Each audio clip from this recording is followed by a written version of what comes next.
So let's learn how to use Educanon. I'm at educanon.com, and here you can just click sign up. You want to say you're an instructor and enter your information. I've signed up and now I'm signed in as a teacher. And the first thing I want to do is build. I want to do customized video with questions, and I can do that by hitting the Get Started. If you want to learn about all the different steps here, you can just scroll down. This doesn't actually let you do anything, but you can understand some of the terms that they use and understand the overview of the process. But I want to get started, so I'm going to click here. And this is what shows up. I want to enter the title of my lesson here. I'm going to make a physical science lab video for students who have difficulty filling out a lab sheet. I can enter my learning objective here, and I'm going to. I think you're forced to. So we're going to understand how mass and string length affect period. It knows that I'm a 9th through 12th grade science teacher because of my profile when I signed up. I'm going to select my subtopic here, and I will enter a Minnesota Science Standard later. I'm going to paste my URL and I'll show you how to go get a URL from YouTube. I'm using one of my own videos here that I made using Screencast-O-Matic, but you don't necessarily have to use one of your own. You can use lots of different ones. They have suggestions kind of rolling by the URL box. I'll show you in a second. If you want to get the URL for a YouTube video, just scroll down underneath the video window here and click this button, Share, and the URL will already be highlighted. Some folks might not know about that trick. So you paste your URL here. I just copied it from where it says Share, and then I'm going to hit the play button and it'll start to play. And I watched this video, I made this video, so I know that it's going to be about a minute in. I'm going to drag my marker to a minute in, and I'm going to add a question. And now you can see the screen changes a little bit, and I'm going to take the multiple choice option. There are lots of different options. You do have to correct the fill in the blank and the free response, but it's easy to correct because they all line up. You can also do just a reflective pause to get students to think about something, or there are other options as well. So I'm going to hit multiple choice. I'm going to ask students, what kind of energy is a flame? And for special education students, I typically only give them 2 choices.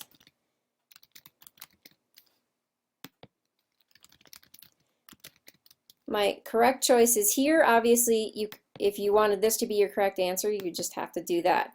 If you want more answers, you just keep adding, hitting this button, and it will add another answer. I like this option here. It's an explanation for the incorrect, and you can enter an explanation for the correct answer.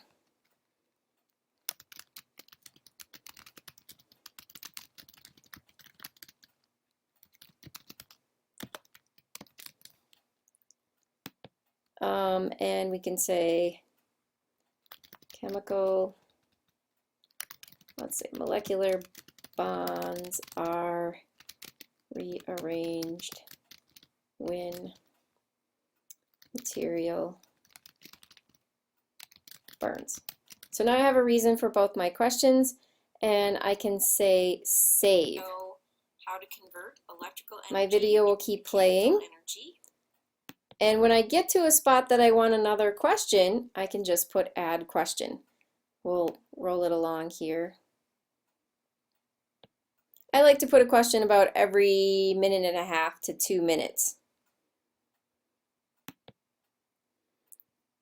And I can just continue to use this multiple choice tool to write questions.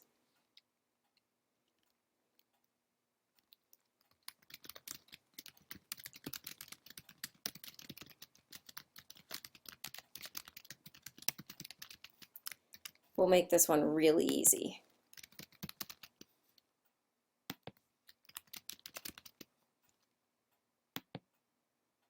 Oops. I accidentally added an answer. There we go. Save my question. Increases, they move faster. Now typically I would keep writing questions here, but for the purpose of this video, we're going to say we finished the build. And now I can assign this lesson to my students if I wish. I already have my classes right here. And so I can find a bulb. These lessons that we just created, the lesson we just created is called a bulb. I can pull that bulb over to my physical science class. And now they have it, it's due today, but we could change that.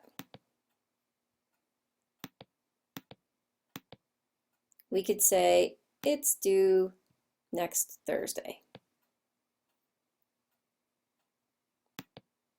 Yep, we can change the due date. And if you want to change the due date there, you can also just delete it. You can see along the side I have other bulbs that I've created. So if I wanted to assign students labs from last semester that are already here, I could certainly do that. You don't have to create everything anew. If you want to look around and see what bulbs you have, you can click up here to the bulbs. We were just in assign, but if you want to see what bulbs you have and look around, you can certainly do that. There are a number of bulbs that I've created for my biology class as well. Once you've assigned students a bulb, you can go to monitor, and I'll show you how that works. So this is a pretty easy way to check if your students are succeeding or not. Your student names are on the left over here. I have excluded them, of course, from the frame so you can't see them to control data privacy. Not all of my students here took all of the quizzes. Some of my students just registered for one activity I had them do, and now most of these students are just special education students who are taking these quizzes for the lab. And you can delete students. It's really quite easy to go through and delete. There's an X next to each student's name, and I probably need to get rid of the students from last year.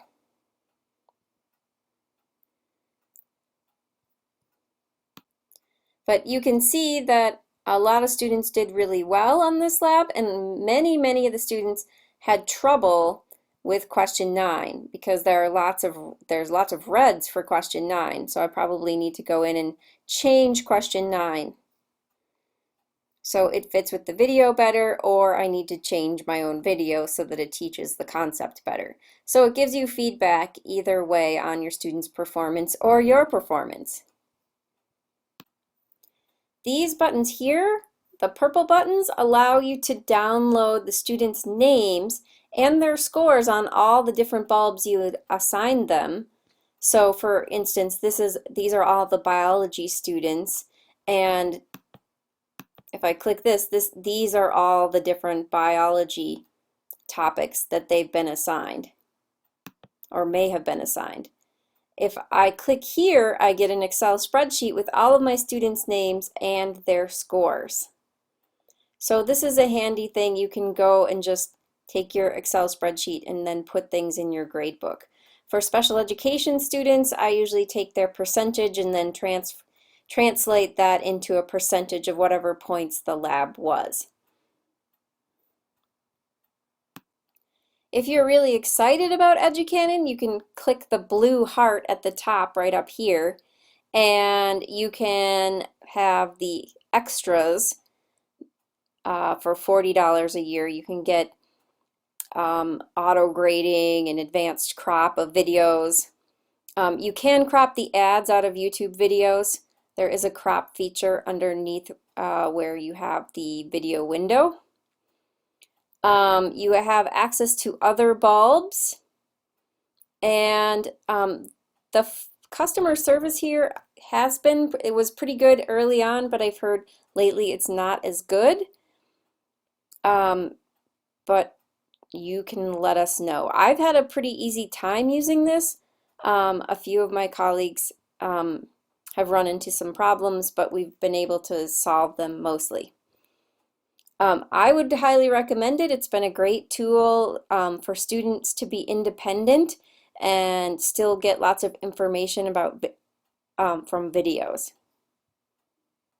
So we're back to the main page here.